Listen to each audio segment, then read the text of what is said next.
He's 5 years old and from Britain. Next to them are other British families, and they look uneasy, and for good reason. Saddam has just called for the boy to come speak to him. He pulls him closer while making sure that the cameras capture everything. A smartly dressed interpreter next to Saddam is explaining what he's saying. Are you getting your mail, Stuart? With cornflakes too. Very well. But Stuart doesn't say anything. He's completely frozen. Right now, you might be wondering what a 5-year-old boy from Britain is doing in a living room with one of the world's most notorious dictators, and you'd be right to wonder. You see, these people are not guests at some kind of weird dinner party. No, they're Saddam's hostages. He's taken them captive, and all this, with the families, the cosy little living room, and the fake smiles, is all an effort to show the world that Saddam isn't really a bad guy at all. Actually, he's just misunderstood. And this meeting, this bizarre meeting, is to prevent war, as he puts it. We are trying to prevent a war from happening. ونعمل انه استضافة مؤتمر الكونغرس. And we hope that you as guests, your presence as guests here, not going to be for because you're not hostages here. But it isn't true. Not one bit. And what Saddam and his smartly dressed interpreter don't mention is why he really took these families captive. But let's rewind a bit to 2 weeks ago. Saddam has just ended an 8-year-long conflict against Iran. The war, which Saddam initially thought would be a quick victory, has instead been a bloody and costly affair. When it finally ends in 1988 and Iraq's economy is crushed, Saddam is left with an enormous debt. To keep his military running during the war, Saddam had to borrow from his neighbours. Rich neighbours like Kuwait. But now that the war's over, these rich neighbours want their money back, Kuwait included. But Iraq doesn't have any. They are, in every sense of the word, broke, or at least very close to it. Luckily, Saddam has had an idea. A great idea, he thinks. Kuwait is a small country, especially compared to Iraq, and they wouldn't stand a chance against Iraq's super-pumped military. In fact, the war with Iran has made Saddam's army the 4th largest in the world.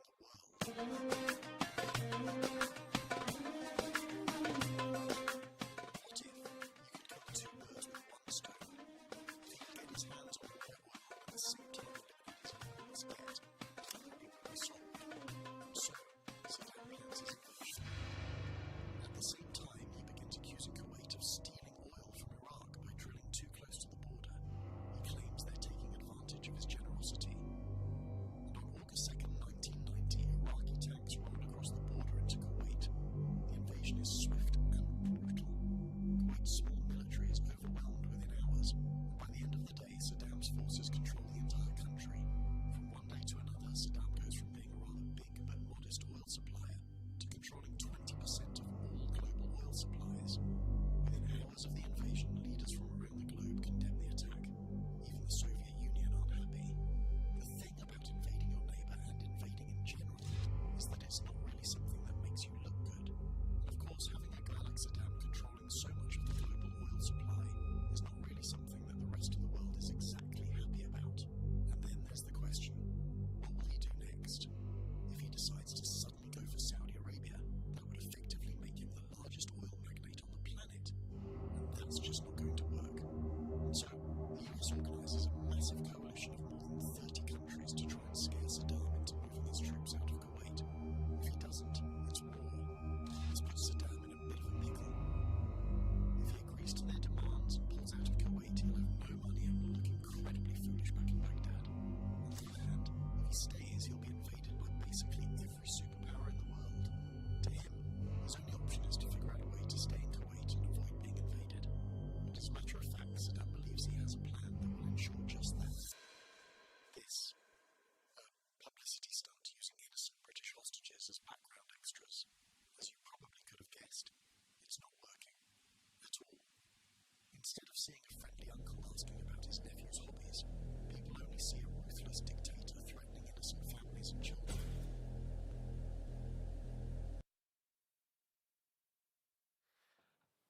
Great. Well, welcome. Tonight we are going to hear about one of those people who was taken by Saddam in that sickening stunt.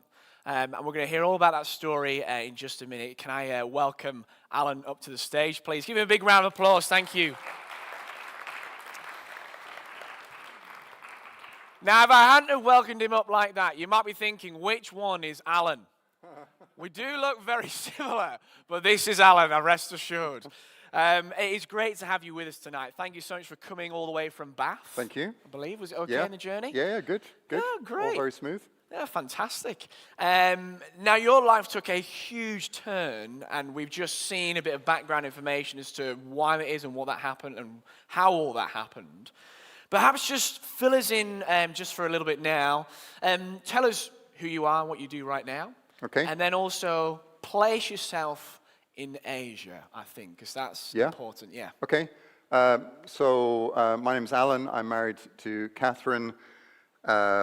We met at university in Guildford, University of Surrey. Got married shortly after and live in Bath. We've got 2 boys, Joshua, who is studying geography up at Glasgow University, Ruben, who's doing his A-levels. And we live in Bath, go to a place called Wycombe Baptist Church. I didn't grow up in Bath. My parents are Scottish. I was born in Scotland when my parents were missionaries working in Bangladesh, or as it was known as East Pakistan when they first went out in 1970. They arrived literally just months before Civil War broke out. So I don't know if any of you know about the history of India, but back in 1947, the British split India into the Hindu country of India and then East and West Pakistan, which is a Muslim country. But of course, East and West Pakistan are like 1,000 miles apart with India in the middle. And East and West Pakistan initially got on well, but then things broke down and they went into a civil war in the early 70s. So after the war finished, my parents came back. I was born in Scotland. 3 months after I was born, we went back out to Bangladesh, and I grew up there. What was that like? Yeah. Amazing. Bangladesh is an incredible country. You'll know it for its, I guess the things that make the news are the poverty and the floods. But the people are incredibly warm, cultured people, very friendly. We lived there my parents were there for 20 years, I was there for 16 years. Growing up in a town of about, I'm going to guess, it was about 120,000 people. There was one other Western family and then us. So my brother and I were kind of known by most, like you could wander anywhere you wanted, and people knew you as the 2 little white boys who kind of, if you got lost, they'd get you back home. Oh, wow. So it was a lovely place to grow up, lovely friends, swimming in the rivers, and just a great place. Amazing. Really How great. long were you in Bangladesh for? 16 years in total. Okay, wow, amazing. And you presumably had your education there, but that kind of moved around a little bit. Do you want to explain that? Where we were initially in the capital city of Dhaka, and then my parents moved to this town called Kushtia, and my mum, I've got an older brother called Colin. My mum homeschooled us both until Colin was 9 and I was 7, and it just became almost too much for her to kind of do. She wasn't a trained teacher.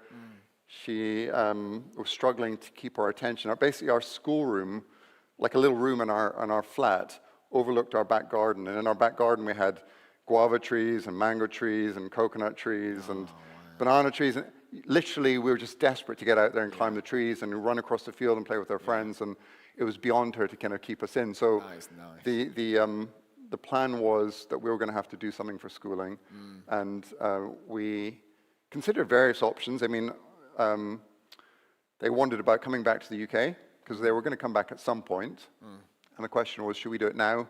Because our kids need some input into their schooling, or are there any other kind of local opportunities we can think about? And my brother and I spoke Bengali. We were pretty fluent, but we didn't read or write Bengali, so being educated in Bengali would have been quite tricky.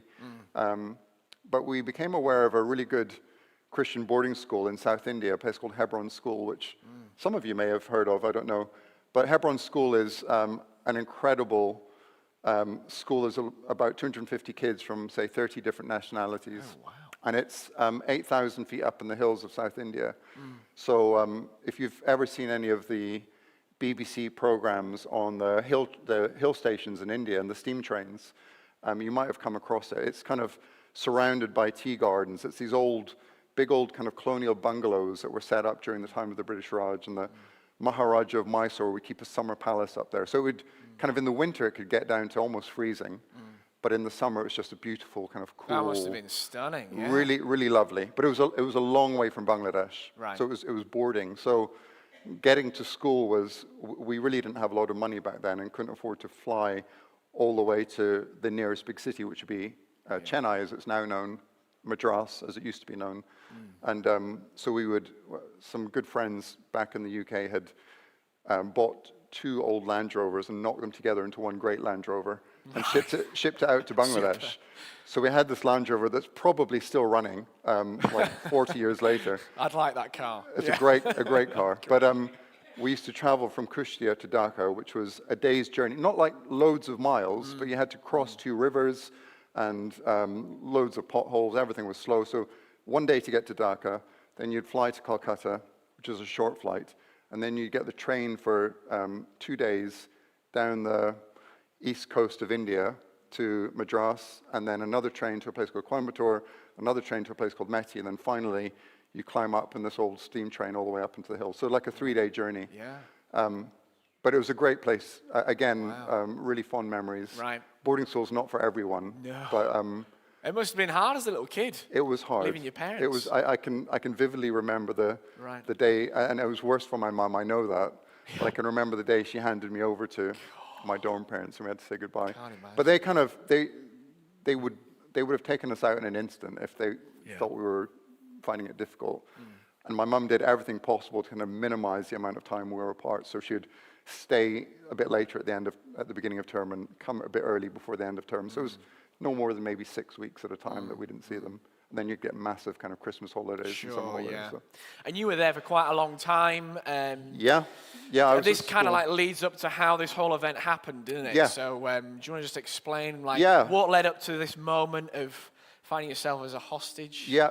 So I was at boarding school at Hebron School for about 8 years before this happened, and my brother Colin had finished his GCSEs, and my parents thought it was going to be easier for Colin to settle back into life in the UK, because there is definitely a reverse culture shock coming back after not having lived here, and they thought it'd be easier for him to settle into life doing A-levels, still being at home, rather than waiting a couple of years and then going to university and that being a whole new ball game. So in the summer of 1990, they decided to come back to the UK with the intention of settling in Scotland. In the end, they actually settled down in England, where their mission headquarters were. But I had 1 more year left of my GCSEs. I was adamant that I was going to finish that at Hebron. And so the plan was that I was going to return there to do my final year. So that happened on the 1st of August, 1990. Right. I should say probably I'd become a Christian before this. Okay. Because it's quite integral to the story. When I was 7 years old, it was a pretty momentous summer, because that was the summer I moved off to Hebron, and obviously my parents were Christians, and I kind of watched them very carefully, I guess, as most children are very aware of their parents and whether their lives match the things that they say and so on. And at the age of 7, I remember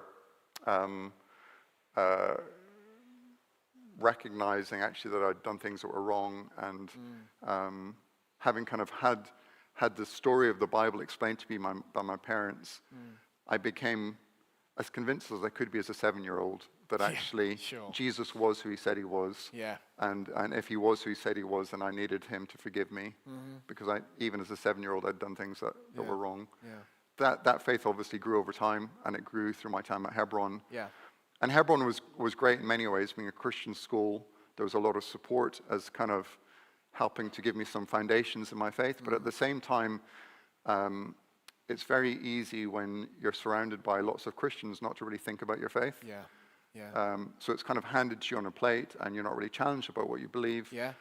And so I was definitely a Christian, Yeah. and it was important to me. But at the same time, I guess it never really been stress tested, if you know what I mean. Yeah.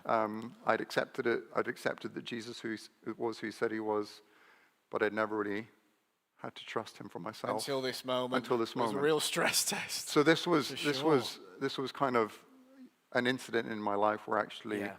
from a faith point of view, it was foundational for me in terms Wow. of just helping me to recognize that me personally could trust in God as my Savior, not simply to rely on the faith that my parents had had, and Yes. being in a Yeah. Christian community. Absolutely.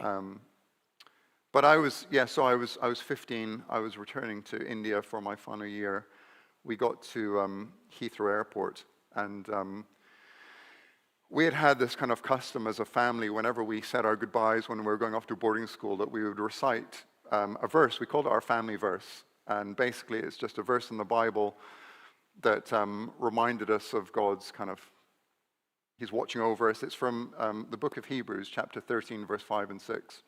And it says, God has said, never will I leave you, never will I forsake you.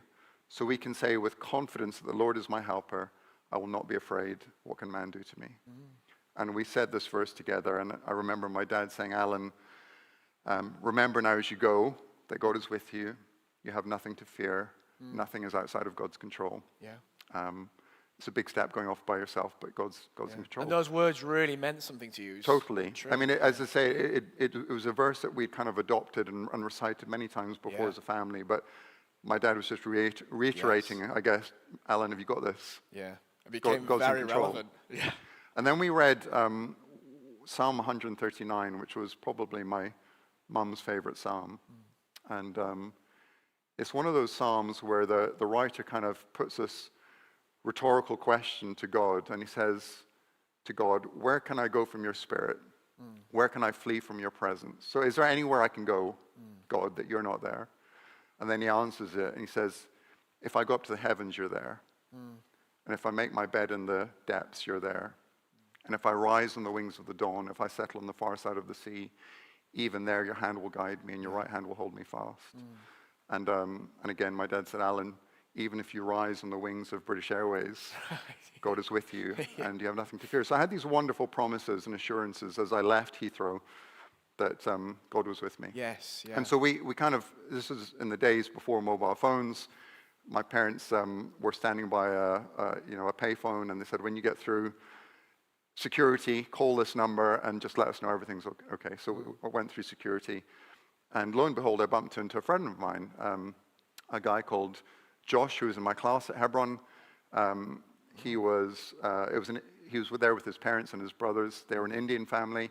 His dad had dual American and Indian nationality, and they'd been in the States on holiday, and they were flying back to India and happened to be on the same flight as me.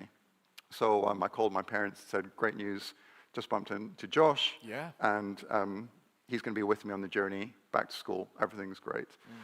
So hung up the phone and got ready to board. There's a long story and a short story. The long story is probably too long for tonight, but we were told that there was a problem with the air conditioning, and the plane was delayed. The real story is that actually, before we took off from Heathrow, as we saw in the video, Iraq had an army of about 100,000 people on the border with Kuwait. And on the 1st of August 1990, everyone knew that Saddam was there, teetering on the edge, wondering if he should invade.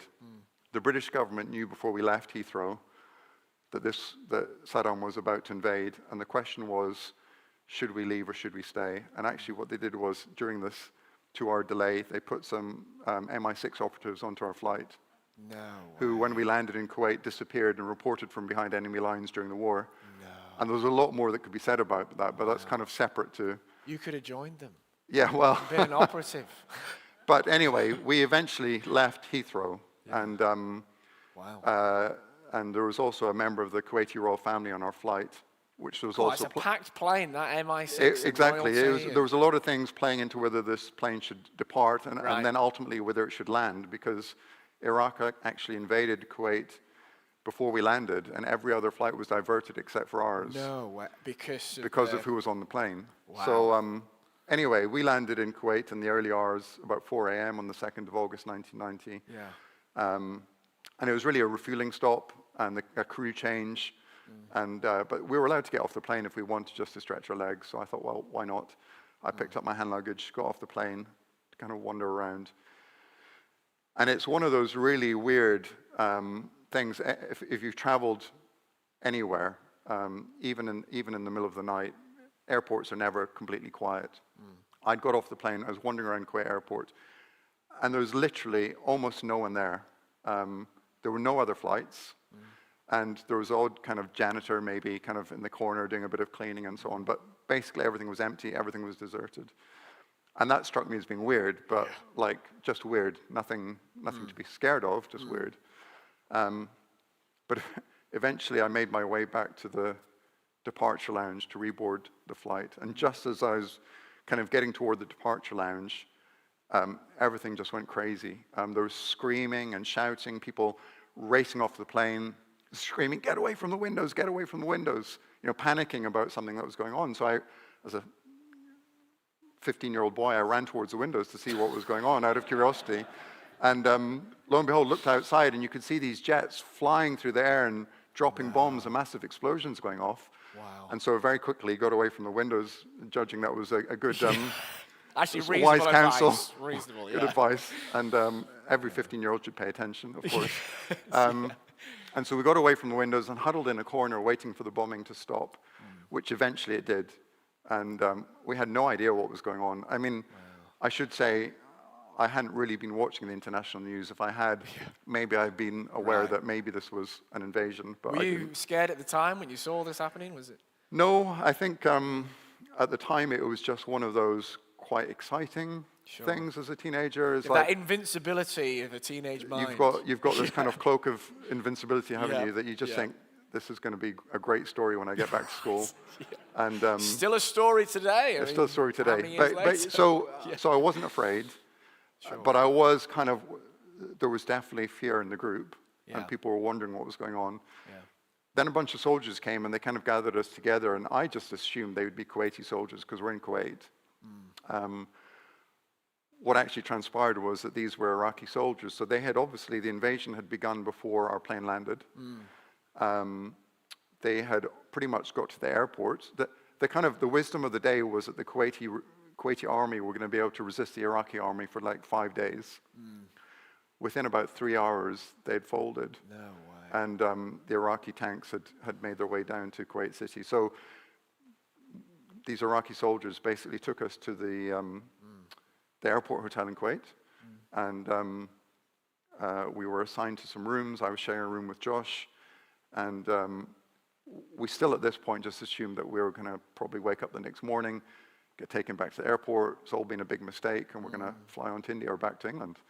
But I woke up the next morning, pulled back the curtains, looked outside my window, and it was like a scene out of a movie. Tanks surrounding the hotel, helicopters flying around, bringing in the elite Republican Guard, over the Gulf, and gunshots, machine gun fire, and you just realize that actually. Any fear yet? Has it broken through? Again, no. And I honestly, I've got to say, like I said before, there is an element of teenage bravado that kind of feeds through the whole story, that you kind of don't necessarily see your predicament the way that some of the adults did. Yeah. But at the same time, those promises that I'd read with my parents Right. really held me fast. And I genuinely didn't feel afraid. There were times when I got lonely, particularly near the end, but I genuinely didn't feel afraid. And when I got off the plane, I'd taken my hand luggage, and in my hand luggage I had my Bible. And I was able to read my Bible every day. I had these little Bible reading notes, which is basically just a little aid to help me understand the passage that I'm reading. Yeah. And I was with a family who were Christians, and we'd pray together. And so there were kind of lots of scary things going on around me, Yes. but actually God was protecting me at my heart and peace. had provided for me people Yeah. that were there to look after me, and so I had a real sense of peace in the Wow. midst of that. Wow. But we were called down to the lobby, and an Iraqi officer essentially explained to us that I don't think they said Iraq had invaded Kuwait, but essentially Iraq had invaded Kuwait, and we weren't going to be able to leave immediately, but they would look after us, and the aim was to release us. And of course, if you look at it from a kind of geopolitical context, Saddam Hussein suddenly discovered he had a prize that he wasn't expecting, because he'd invaded this country. All of the US and the UK and sort of a lot of the Western allies were threatening to invade, and suddenly he discovered he had these bunch of Europeans and Americans and whatever that he was going to be able to utilize. So we were held in Kuwait for about a week, and then they called us down to the lobby one day and basically said that they're going to release us. And I naturally just completely accepted that they're going to release us. But they said, what we're going to do is we're going to separate you into 2 groups. Yeah.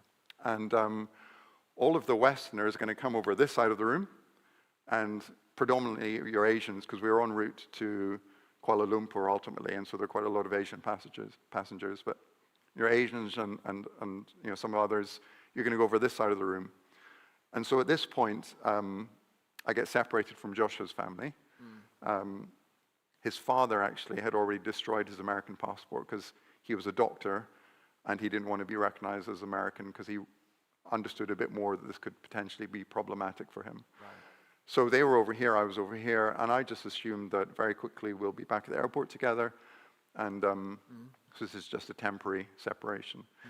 So they got loads of buses, and they kind of just called out our names, and we got onto buses, and this officer came onto our bus, and he said, unfortunately, the airport in Kuwait has been bombed, which I'd seen. I knew that was true, and so we're going to have to take you up to Baghdad to fly you out from Baghdad. So we went on this, I don't know, something like a 6-hour journey through the desert down what became known as the Highway of Death. If you remember, for those of you who are older and remember when the Gulf War actually broke out and the Allies bombed that kind of main highway between Iraq and Kuwait, and even at that point, because all the Iraqi tanks had come down that way, there's just a scene of devastation. But we went up there, it was like 50 degrees centigrade, it was hot, it was uncomfortable, and we got to this hotel in Basra in southern Iraq where we kind of had an hour to freshen up. Then they put us on board a guarded train to Baghdad. We arrived in Baghdad. And basically, we were taken to a place called the Al Mansour Melia Hotel, which actually is quite a nice chain of hotels, the Melia Hotels. This was overlooking the River Tigris, so in a lovely spot. Yeah. But essentially, they were using this hotel as a collecting point for all of the Western hostages. So there were obviously all of us who'd been on our plane, but then Westerners who'd been living and working in Kuwait, and also some who had been in Iraq, and were kind of rounded together, and along with also some military personnel who'd been based out there. So there must have been, I don't know, maybe 500 of us in this hotel. We're confined to the top few floors. We were allowed out for, like a couple of hours each day to get some exercise within the hotel compound. And how long were you in that hotel for? It must have been about 10 days. We were, it was a kind of quite a strange time, really, because we weren't meant to have any kind of means of external communication. But there was a guy in our group who had a shortwave radio, and we used to sit in his room at night and switch on to the BBC World Service, and you'd hear, George Bush Sr. and Margaret Thatcher are going to be sending in their warships and their fighter jets, and they're going to bomb the living daylights out of Saddam Hussein. And you're very conscious, actually, that that's not a good idea. For us, it's not a good idea. So the kind of the sense of stress and anxiety was really ratcheting up amongst the hostages. Yeah, sure. And there was a lot of talk. I was sharing a room with a guy who was probably, he seemed old to me at the time, but he was probably younger than I am now, in his mid-40s, I guess. That is old. I don't know how old you are, Jake, but I'm 31, very 31, young. okay. Very young. But anyway, he wasn't, like from my point of view, he wasn't the ideal roommate because he was, he saw me reading my Bible and he said, Alan, I don't know what you think your God's going to do, but we could be here for months. We may not get out. And so that was kind of quite disconcerting for me. Yeah. But at the same time, he clearly was quite fearful about the situation and understood it better than me and recognized. Did that ever cause the you risk. to doubt your faith? Or? No, genuinely didn't enter my mind. I found reading the Bible to be increasingly helpful to me in a way that I had still appreciated it when I was at school, but I needed God in a different way to really show me that he was with me. And so I relied on him a lot and I prayed more. And as I read my Bible and as I prayed, I had a real sense of peace about what was going on. And quite interestingly, and not because of anything I did, but other people recognized it in a 15-year-old boy. Really? There were people, when I ultimately came to leave, who a lady came up to me and said, I can see that your faith has helped you, and I've seen that you've been reading your Bible, and do you have a spare Bible that I could have? So Wow. it's just interesting Yeah. that actually people can see when God is Yes. helping us. A real difference. But I also, the British Airways had been constantly in contact with the families of those who were held hostage. And they were in touch with my parents, and they said, look, the British ambassador in Iraq is going to try and make contact with the hostages. We don't know if Alan's there, but on the off chance that he is, would you like to send a telegram? And again, for you youngsters, a telegram is kind of like a text message. I was going to where ask, actually, yeah.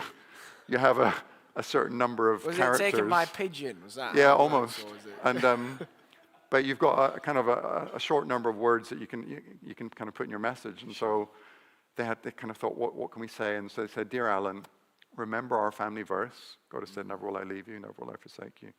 And remember that there are thousands of people all over the world praying for you. And actually, I received that telegram, and that was a huge encouragement to me. Yeah. Just again, that same reminder I had at the beginning, kind of in the middle of this situation, that God is with me, I have nothing to fear. And actually, I'm part of a worldwide family of people who care about me and are praying for me. So that was a tremendous encouragement for me. But we were kept at this place, as I said, for about 10 days, and then once again, they came and they said they were going to release us. Yeah. Again, I was becoming slightly more dubious about their promises, but still hopeful. And so they called us down. They called out our names. As they called our names, we got into buses. And again, there were loads of buses, and which ultimately ended up going to lots of different places.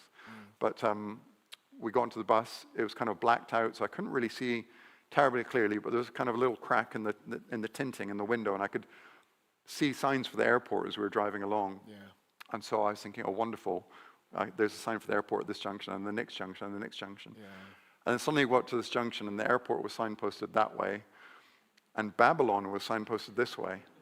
And we turned off towards Babylon.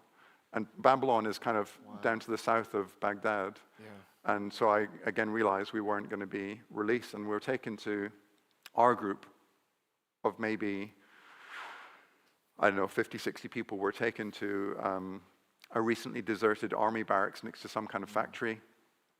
And What was it like on the bus when you arrived at this place and not the airport?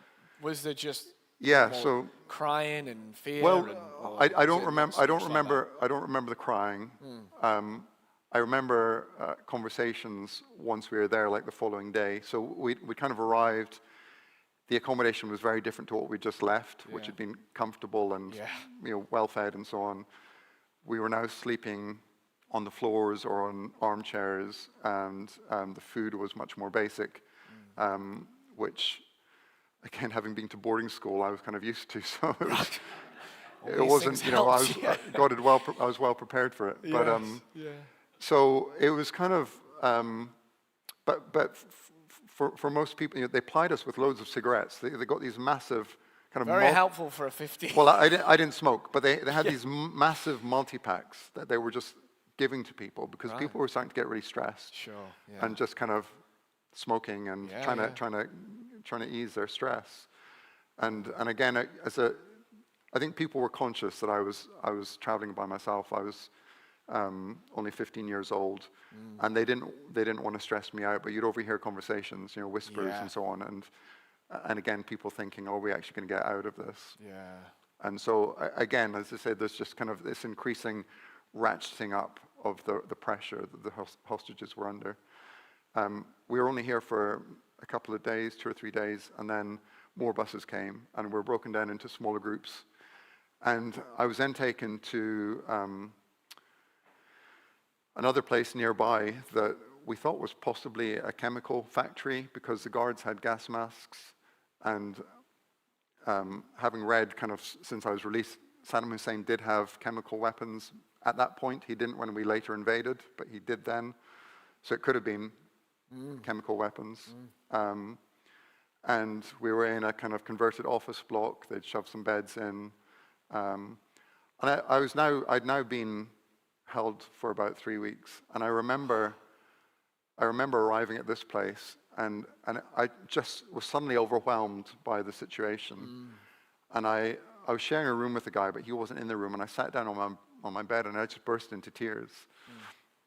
And I was just feeling really lonely. I was missing my parents and my brother and my friends. I remember as I cried, I just began to pray. And I just prayed. I said, Lord, I've had all these wonderful promises. You're with me. You'll never leave me. You'll never forsake me. You'll be wherever I am, whether it's the farthest parts of the world. I know these things are true, but at the moment, I just don't feel. Yeah. I don't feel it. Yeah. Please just comfort me and help me to know that you're with me. And then I opened my Bible to read the passage for that day as I was kind of working through these reading notes. And the story for the day was, the passage for the day was the story of Daniel in the lion's den. And it's a story that I knew pretty well. If you don't know the story, basically Daniel is this guy who's taken captive as a teenager from Israel to Babylon. And here I am, a teenager being held in Babylon. And Daniel's done nothing wrong. By the way, when this happens, I didn't know at the time, when this happens, he's probably in his 80s. He's an old man. And these kind of guys conspire against him. He's done nothing wrong, but they trick the king into throwing him into a lion's den. And God wonderfully and mercifully kind of protects Daniel from being killed by these lions. And miraculously, he survives the night, and then he's freed by the king. And as I read it, it was as if God was saying to me, Alan, just as I was with Daniel in Babylon thousands of years ago, this very place, I'm going to be with you. Yeah. And I remember reading that, and again, just bursting into tears, because it just felt such a direct input into my life from God in that moment. It was just what I needed to hear. And then I had this thought that I just couldn't get rid of. It just kind of popped into my mind that within 3 days something was going to happen. And I've never had that before. I've never had it since. And I remember thinking it, and then thinking, actually, Alan, don't kind of hang your hat on this, because God doesn't always intervene in these situations in ways like this. I'd seen my parents go through difficult times, and where God didn't answer prayers that they'd hoped for. Yeah. So I was well aware that actually God allows us to go through difficulties. Yeah. But I couldn't shake this feeling that something was going to happen. And a couple of days later, I was sitting there. They'd given us this washing machine to wash the few clothes that we had. I had a few in my hand luggage, but a few things had been donated to us. And so, I was sitting there trying to work out how to use a washing machine, which is difficult enough, but this was in Arabic instructions.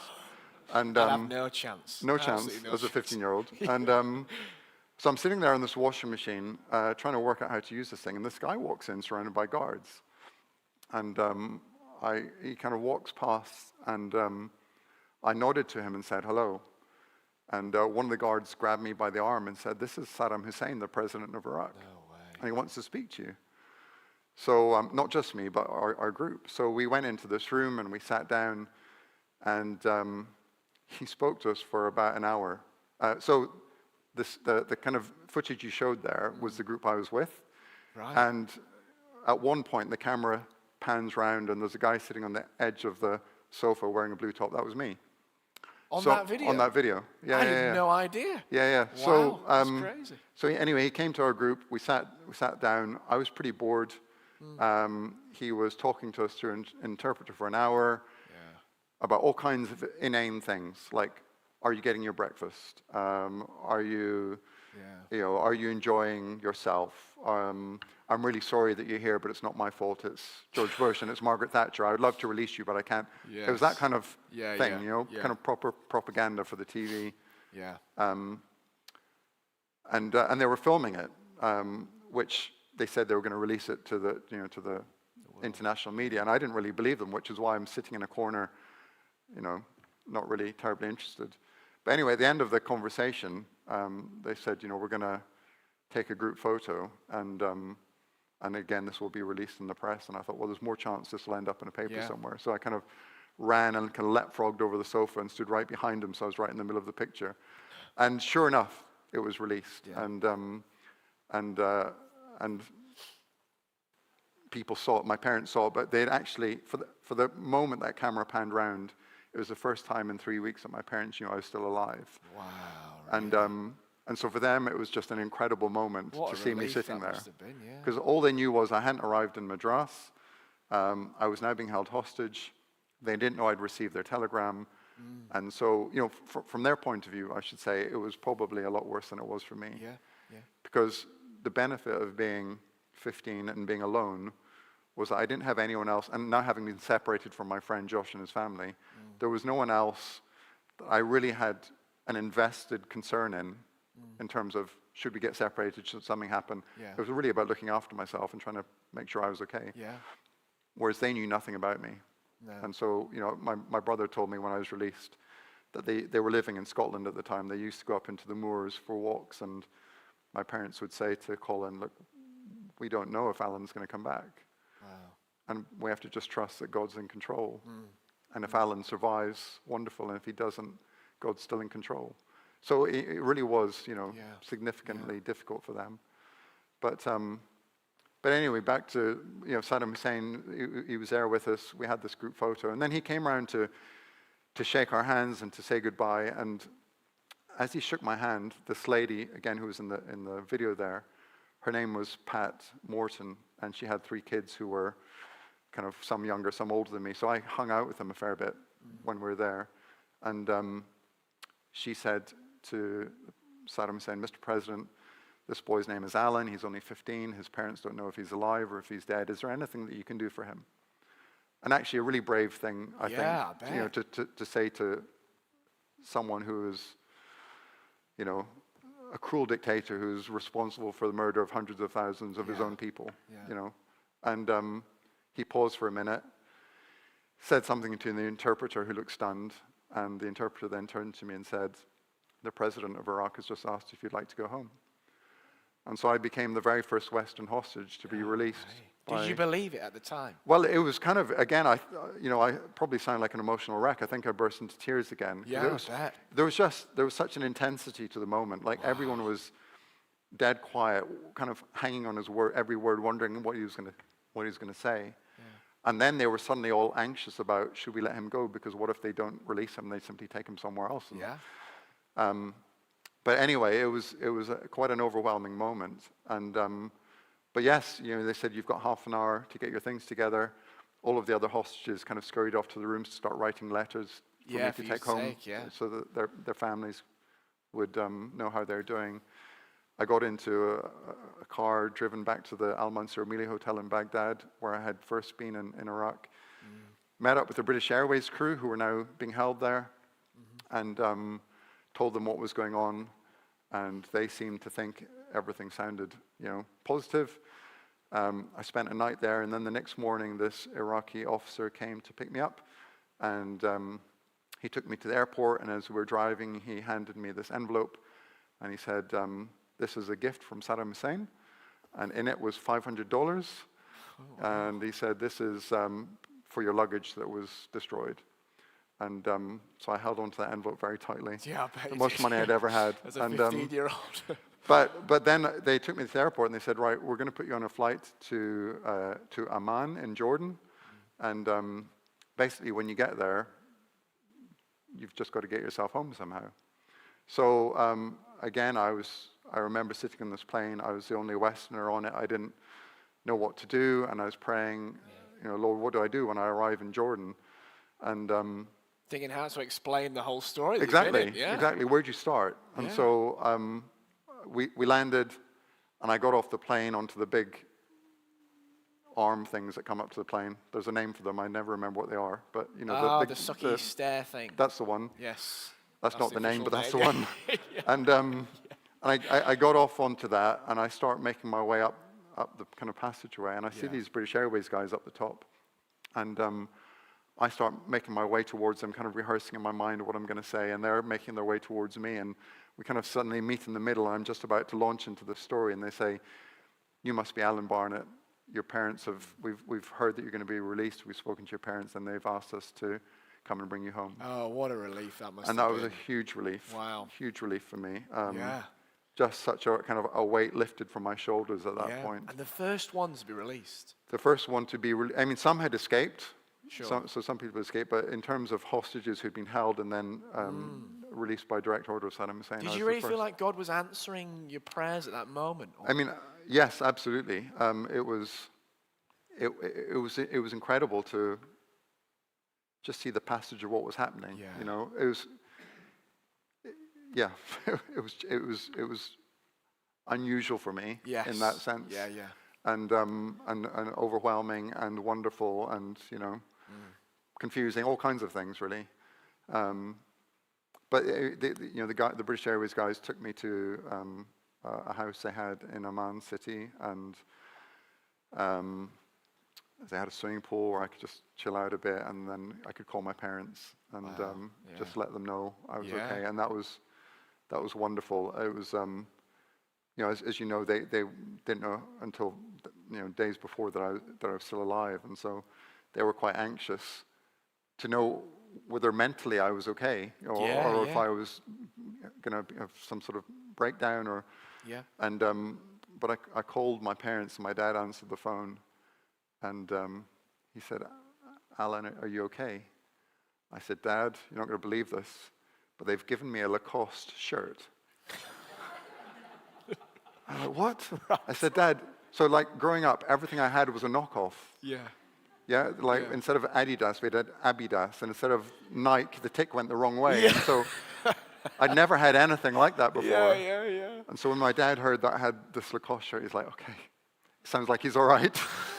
There's nothing too different to the normal Alan that we would have expected. That's right. So and then I was taken back home, and I was debriefed by Yeah. the Foreign Office and the Defense Ministry, and met Yeah. my mum and dad and Colin, and had a wonderful reunion, and it was Wow. great. Wow. And did it just seem to go back into normal life? I mean, what did you do with the £500? Did Well, you buy some more Lacoste? it was a strange. So when I was debriefed by the Foreign Office and the Defense Ministry, really they were trying to ascertain whether I had anything of value that I could share, and there was Yeah. literally nothing that I knew that was of any use to them.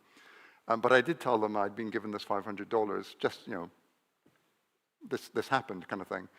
And then I had to go into my very first press conference, which actually for me I was quite shy, and that was almost like a bigger deal than what I'd just been Oh, through. really? Right. But Right. I remember going into this press conference and kind of answering all of these questions, kind of a bit starstruck by all the cameras and Yeah. all the rest of it. And somewhere towards the end of this press conference, one of the reporters says, "Alan, we heard that you've been given $500 by Saddam Hussein." And I literally just told the Foreign Office and the Defense Ministry, no one else, so there's clearly leaks going on there. But anyway, they said, "What are you going to do with it?" And I was just about to say, "Well, let me tell you how I'm going to spend this money." And my mum piped up and said, "We consider this to be blood money, and we're going to give it away to charity." I was like, "No!" Yes, please. It was just like, Oh, that's so how could you? Yeah, I bet, But, yeah. But clearly, from their point of view, Wow, how dare he try and buy us off Yes. by giving our son $500? Yeah. But as I said, they had very little money, and over the years, unbeknownst to me, they kind of drip-fed it back into me because they felt bad about it. Yeah.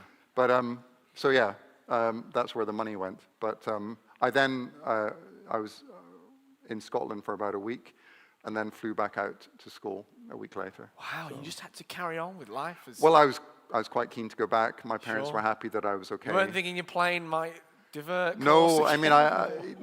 mean, I did actually. I was British Airways basically paid for me to fly back out, and I was flown to Bombay, and they put me up in this really nice hotel. Oh, wow. And it was my first time in the kind of really nice hotel, and they had room service, and it was kind of like a Home Alone moment. I was sitting there, and I called down to the lobby and said, "Could I have a wake-up call, please, at 7 o'clock or something like this?" Because I had a flight at 10 or something like that. Yeah, yeah. And then I stayed up watching movies and eating stuff and whatever. Yeah. And then I got this wake-up call at 7 in the morning and said, "Mr. Barnett, this is your 7 o'clock wake-up call." I said, "Thank you very much," put it down and went to sleep again. I missed my flight. So then I had to explain this to my parents, who weren't too pleased. No, I bet. But yeah. Wow. So it's an incredible story, and it really sounds like that faith which you were, inherited is the wrong word, but really passed on through your family of like a foundation of faith almost, which was taught to you, really held you throughout that whole time. Especially in those moments where, a lot of it, the teenage bravado perhaps didn't crack, Yeah. but then eventually it did. Yeah. And you really felt like, what is going on? And it was, again, when you're praying to God, he answered and spoke to you in a way which perhaps only made sense to you, but it really made sense to you and reassured you. Yeah. What would you say to anyone in this room, perhaps who's exploring or just have questions of faith? Is there really something here for me to grab onto? Is this really worth exploring? What would you say to them? Jesus makes some claims that no one else has made. And if I made those same claims, you would be right to rubbish it. And you'd be right to shoot it down. But Jesus is unique. Unique in terms of history, if you look at him and explore who he is and what he's done and the evidence for what he's done. But more than that, experience. So I always had a kind of a mental kind of agreement in terms of who Jesus is and what he'd done. I also experientially experienced his power at work in my own life. And I know that God has power to work in our lives. I know that he has made a significant difference in my life. And actually, it's, my story is different to your story and different to someone else's story. But we've all got stories of how God has been at work. Yeah. I've often thought of, Iraq was it wasn't by any means the foundational moment in my life. That happened when I was 7 years old and I became a Christian, because from that moment on, everything that could happen to me subsequent to that was almost irrelevant, because my eternity was secure because of having trusted in Jesus. Yeah. So he had forgiven me for my sins, which was my biggest problem. Yeah. Like, I've had other problems since, issues with cancer in my 30s and various things. But my biggest problem has always been my sin, and Christ dealt with that for me when I was a 7-year-old. So I can now face into the rest of life knowing that ultimately whatever happens, I'm secure because of Jesus. Yeah. But if you are exploring the Christian faith, I would encourage you, if you've come with someone, just chat to them about their story and how they came to faith and why they're sure that Jesus is who he says he is, because the evidence stacks up. It's not just me. It's not just kind of strange and interesting stories. Everyone's got a story of how God has been at work in their life. Yeah. And it's worth hearing it and listening to what people have to say, because I believe Jesus is who he says he is. Yeah. Well, thank you so much, Alan, for tonight. We've loved hearing your story. I'm sure everyone has been hanging on your words. It's an incredible story of how God has held you all the way through that. Yeah. And like you said, there's been many other stories we could talk about tonight, which we don't have time for. But I'm sure we'll hang around for a few minutes at the end. Yeah. Please do ask Alan any questions you have and come and speak to him. But can we have a big round of applause? Thank you so much for coming and sharing that story. Thank you.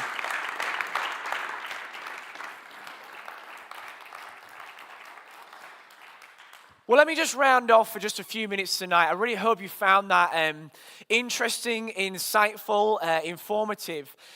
You might remember the question which Alan was asked by Saddam Hussein, which really started everything, is this one. Do you want to go home? And then it all unraveled and freedom was had. So when he was asked, do you want to go home? Really, he was asked this, do you want to be free? Now, you know what? This is the exact same question which Christianity speaks into. The exact same question which God asks you. The Bible speaks to you and says, do you want to go home? Do you want to be free? That's the question which comes through the pages of the scriptures which Alan was reading. And you know what? It's a profound question, isn't it? I think at times you might think, well, that's a weird thing to ask me. I feel like I'm at home. Got a lovely house in Knighton, in Leicester, wherever that may be. At other times, perhaps you don't feel like that. But really what this question is saying is this: you belong somewhere far better than where you are right now. There is actually a place where you can be, where you will be truly free and you will feel the fulfillment and longings of your heart. Just like Alan shouldn't have been in captivity in Iraq. He should have been in freedom. You see, God says to you, you are not where you belong. You should be free, and that freedom is found, that home is found in relationship with me. That's where your home is truly found. Like I said, you might say, well, Jake, I'm feeling perfectly at home. I have a lovely relationship. I have a great family. Perfectly comfortable in my house. And I say, yeah, okay. At moments we feel like that. We feel fine. We carry on with life. But you know there are moments where that really cracks through, isn't there? Oh, don't try and fib it and pretend. There are moments in your life where the cracks and the strains just show through and you just think, what the heck is going on? You might be, when you look at the world scene, like we've been talking about tonight, in turmoil, and you see the wars, you see superpowers who should be behaving far better than they are, and they're behaving awfully. You see evil regimes, and you just see all the strife and the pain and the disease, and you just think, that's a crack in my comfortable home of this world, thinking, this shouldn't happen. It shouldn't be like that. That is wrong, and you feel that in your soul. Or perhaps there's another crack of personally, you know, all it takes to break our wonderful, cozy, neat home in this life is just the right words from the right person can just make everything wrong. Maybe it's the words from a boss or a manager. Maybe it's just a sentence from a parent, a guardian, a loved one, a spouse. Those right words placed in the right moments can just produce awful, catastrophic earthquakes of meaning, identity, and love, and value. I'm sure you know the words I'm thinking of. And you just think, what is the point? What am I really worth? Some words from people can make you feel less valuable than a pencil. And you just think, what am I really here for? What am I really worth? And this crack of your neat, perfect home just shows through. Perhaps it's existential questions. Maybe something happens in your life. Maybe the birth of a child. I've had that recently. And you just think, man, life is far bigger than I thought. Or maybe it's the loss of a loved one. Or maybe it's some terrible news personally you've had about your own life. And you just have these existential questions of, there must be more than this. Again, it's cracks in this perfect, neat home you might think you have, but you know at times it breaks through and you just think, there must be more. Who really am I? What value do I have? You know, it's into this turmoil and situation of humanity in this world that we spoke about this 2,000 years ago, Jesus stepped into. And he stepped into the turmoil, into a broken world of war and pain and strife, into the turmoil of humanity, who again were asking these questions of value, meaning, purpose, the pain they were going through, the brokenness in relationships, all the same as today. Jesus steps in and he says, do you want to go home? Do you want to be free of all this? There's so much more. You belong somewhere far better. And this man, Jesus, was not just saying some egotistical statement, but actually he said he is God come into humanity, and as the creator, he's come to call his creation home. You know, Jesus definitely was not a person, a minor character in history, right? He's not someone who I would walk past on the street now. Jesus of Nazareth has become the most famous person in all of history. His name is on people's lips, whether for the right reasons or the wrong. In moments of anger, they'll say his name, or in moments of celebration, they might cry out his name. Jesus is a huge character. Why? Because he is not just another man born into history. He is the God of all creation stepped in. And his life was like a rock being thrown in a lake, causing great ripples of revolution out throughout the whole world. That's who Jesus is. Why could he do that? Because he is who he said he is. And these are some words which Jesus said to his followers. He says to you now, 2,000 years on. He says through, there's a Bible right here which you can have at the end. He says through the Bible, through the scriptures, Jesus is comforting his disciples. And he says this to them. Do not let your hearts be troubled. You believe in God. Believe also in me. Again, this is Jesus saying that he is God. He's more than a man. My Father's house has many rooms. If that were not so, would I not have told you that I'm going there to prepare a place for you?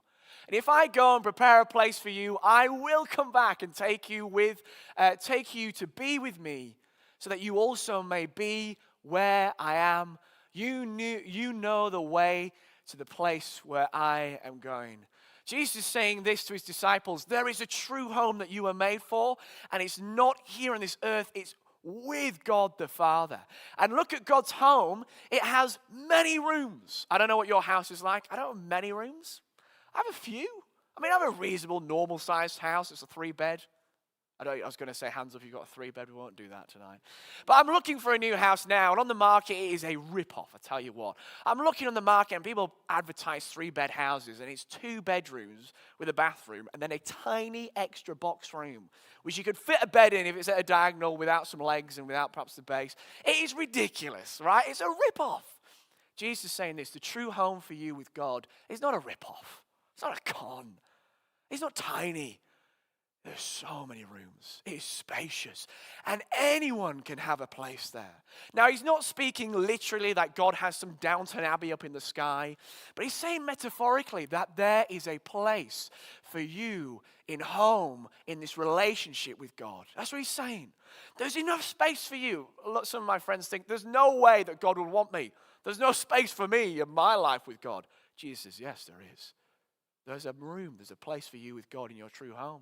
And notice what else Jesus says. He says, it's the Father's house. This idea of God is not one where he's just some, commanding officer in chief, but he is the Heavenly Father. We had Mother's Day today. Perhaps you celebrated that. I think on this earth, and this isn't like an extreme thing to say, sometimes, we have great relationship with parents. Sometimes we have awful ones. We spoke about some words which can just break your reality and your identity. And some of those words perhaps came from your parents. And it's just shaken you ever since. And you've never really felt at home because of them. Can I say this? The Bible is putting forward God as a father, your father. And he is far, far better than any earthly parents. The best ones, the worst ones, he is far better. And you know what? He compares himself to a father who loves his children. He compares himself to a mother who is nursing a child. In fact, God in the Bible says this. He says, even if a nursing mother would forget the child that she is nursing, I will never forget you. And in that extreme reality of as if a mother could forget literally the child she is nursing right there, God says, even if that were possible, it's not possible that I would ever forget you or forsake you. This is a relationship with a Father who is far more perfect than anyone else, who actually our hearts have been longing for. And if he's the Father, he can give us the love we've been wanting. If he's the Father of life and eternity, he can fulfill our questions of meaning and purpose because the Maker knows why you were made. It's him. And if he's the Father who's calling us home, he can give us peace as well. As we heard time and time again through Alan, and you can speak to him afterwards, there is a peace that comes through this relationship with God that surpasses all understanding. People were asking Alan, why are you looking like you are? We're in turmoil. We're in absolute distress. And yet Alan had this peace. At moments, it was shaken, but he realigned himself with this relationship. And again, he had this peace with God, that he was safe, that he was secure. And actually, God says, one day I'm going to right every wrong. And it brings a peace that nothing else can come through. And you know what? Lastly, Jesus says, I'll be there. It says more importantly, I'll take you there. The only way to find our true home is through Jesus. That's what he said. I'm the only way. And he came and he told that, and he showed it as well. The most famous picture of Jesus, and I'll finish with this, is him dying on the cross. And he said, I'm making a way for you to have this relationship, this eternal home with God the Father forever through me. Let me just close with this story. I have a dog, okay, as a border collie, lovely dog. Some of you may know her. She's wonderful. She'll jump at you, but it's okay. She requires a lot of walking. I often send Bronnie out on walks. Every now and then I'll go out instead. But one of the walks I like to go on is across the muddy fields, and it has a bit of peril in it. That's why I like it. And we come into this little gully where there's a little river flowing through it, and it's quite deep. So you can't jump it. You don't want to go through it. You'll get soaked and muddy. What you have to do is go across this very narrow bridge. Bridge is a bit of a glamorous word. It's a plank of wood that someone placed there. Don't know when they did it. It's a plank of wood that every time you step on it moves as well, slowly down. So one day I will go crashing into it. I do it anyway. And I shimmy across this little bridge onto the other side. Now, in a similar way, just like that little narrow bridge was the only way I could get over, Jesus says that his life, his death on the cross, is the bridge, the only way to God. That we are separated from him in our brokenness, in our mess, in our wrong. Because I'm part of the reason the world is messed up. I mess things up big time. I mess things up today. And the reason is that Jesus had to come and pay the price for all our mess, all our wrong. The Bible calls it sin. And he says, if you trust in me, then I can take that punishment. And on the cross, Jesus is bearing that punishment, that price. So that if we trust in him, we can be forgiven. We don't have to face God's judgment or punishment. And we can cross through the bridge of the cross to have this relationship with God forever. I wonder tonight, do you want to go home? There is a true home for you where you truly belong. And you will feel it this week when the cracks come through and you just think, what is going on? Know this, there is a heavenly home. There is a relationship with the Heavenly Father that you were made for. Will you come to him? Will you check this out?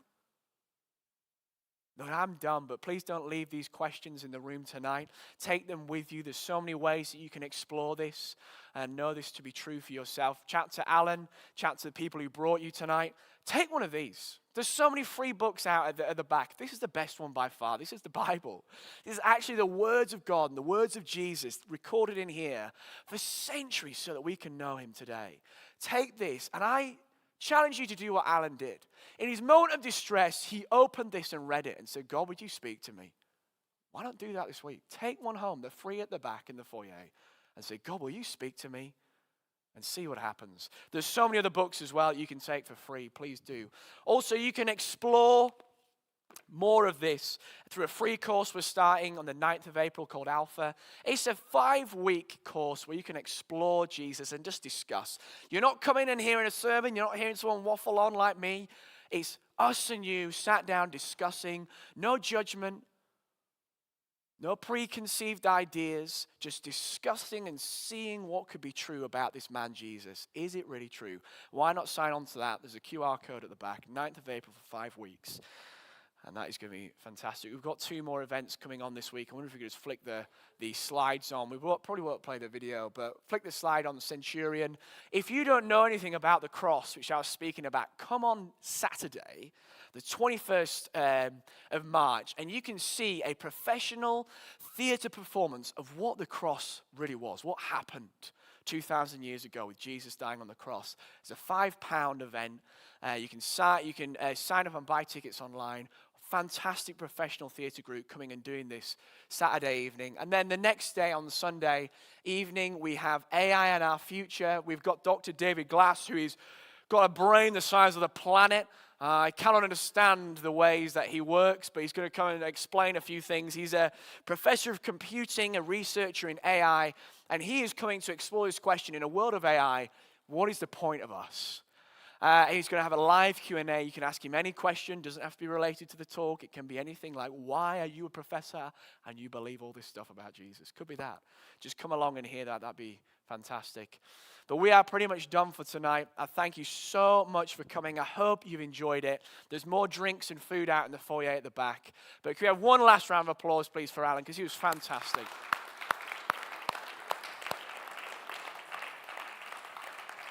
Thank you so much for coming. I hope you have a great night. God bless.